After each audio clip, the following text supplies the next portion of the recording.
Assalamualaikum warahmatullahi wabarakatuh. Perkenalkan, nama saya Sri Mulyani. Pada tugas manajemen strategi kali ini, saya akan menjelaskan tentang FRIO Framework PT PLN. FRIO Framework adalah kerangka kerja strategis yang digunakan untuk mengevaluasi sumber daya dan kemampuan internal perusahaan, guna menentukan apakah mereka dapat menciptakan keunggulan kompetitif yang berkelanjutan.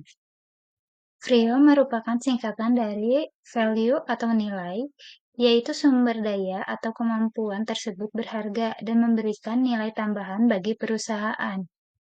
Reality atau kelangkaan, yaitu sumber daya atau kemampuan tersebut tidak dimiliki oleh banyak pesaing. Imitability atau kemudahan ditiru, yaitu sumber daya atau kemampuan tersebut sulit untuk ditiru oleh pesaing. Organization atau organisasi yaitu perusahaan memiliki struktur, proses budaya yang mendukung pemanfaatan sumber daya dan kemampuan tersebut. PLN adalah perusahaan milik negara Indonesia yang bertugas menyelenggarakan usaha kelistrikan di seluruh wilayah Indonesia. PLN memegang peran vital dalam menyediakan tenaga listrik bagi masyarakat dan industri, serta mendukung pertumbuhan ekonomi nasional. Didirikan pada tahun 1961, PLN kini menjadi satu-satunya operator listrik milik negara dengan mandat utama untuk mengelola seluruh rantai pasok listrik, mulai dari pembangkit, transmisi, hingga distribusi ke pengguna akhir. Analisis Prior Framework. Mari kita terapkan pada PT PLN. Value atau nilai, sumber daya dan kapabilitas dikatakan bernilai jika mereka memungkinkan perusahaan untuk mengeksploitasi peluang eksternal atau menetralkan ancaman eksternal. Contohnya, jaringan infrastruktur yang luas. PLN memiliki dan mengelola jaringan transmisi dan distribusi listrik yang mencakup hampir seluruh wilayah Indonesia, dari Sabang sampai Merauke. Ini sangat bernilai karena memungkinkan PLN untuk melayani kebutuhan dasar masyarakat dan industri, yang merupakan fondasi ekonomi negara. Tanpa infrastruktur ini, aktivitas ekonomi dan sosial akan lumpuh. Monopoli pasar listrik hingga batas tertentu. Meskipun ada desakan untuk liberasi, PLN masih memegang kendali mayoritas dalam menyediakan listrik di Indonesia. Hal ini memberikan PLN kekuatan tawar yang signifikan dan stabilitas pendapatan, meskipun juga diiringi dengan tanggung jawab sosial yang benar. Tenaga ahli dan pengalaman. PLN memiliki sumber daya manusia dengan keahlian mendalam dalam bidang kelistrikan, mulai pembangkitan, transmisi, distribusi, hingga riset dan pengembangan. Pengalaman bertahun-tahun dalam mengelola sistem kelistrikan yang kompleks ini adalah riset yang tidak ternilai. Akses ke sumber daya energi premier. PLN memiliki akses prioritas terhadap berbagai sumber daya energi premier domestik seperti batu bara, gas alam, dan potensi energi terbarukan.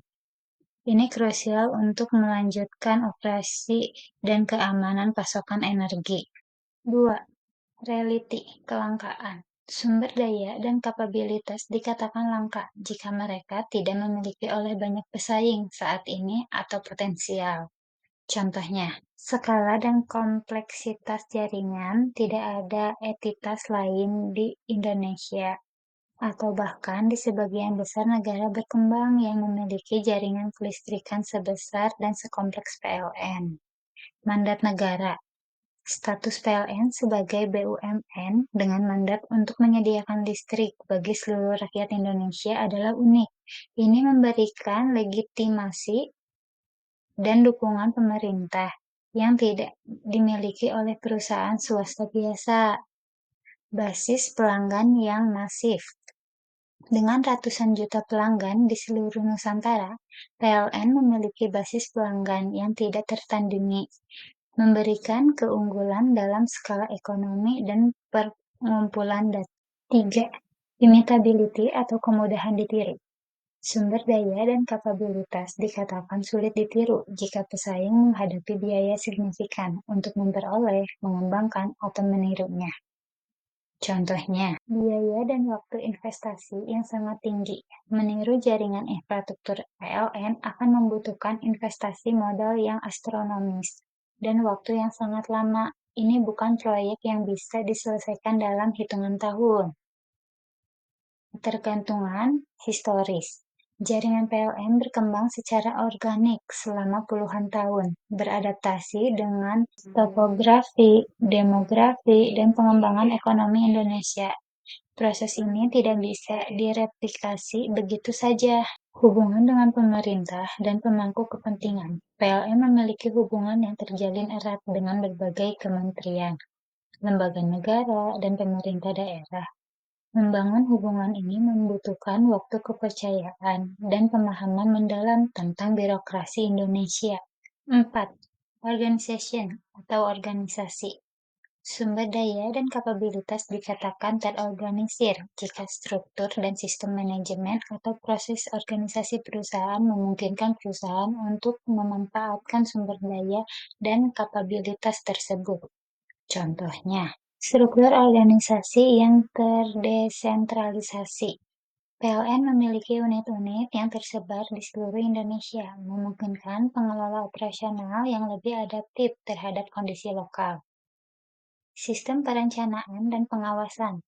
PLN memiliki sistem perencanaan jangka panjang, rencana usaha penyediaan tenaga listrik atau RUPTL, sistem pengawasan yang ketat untuk memastikan keadaan pasokan.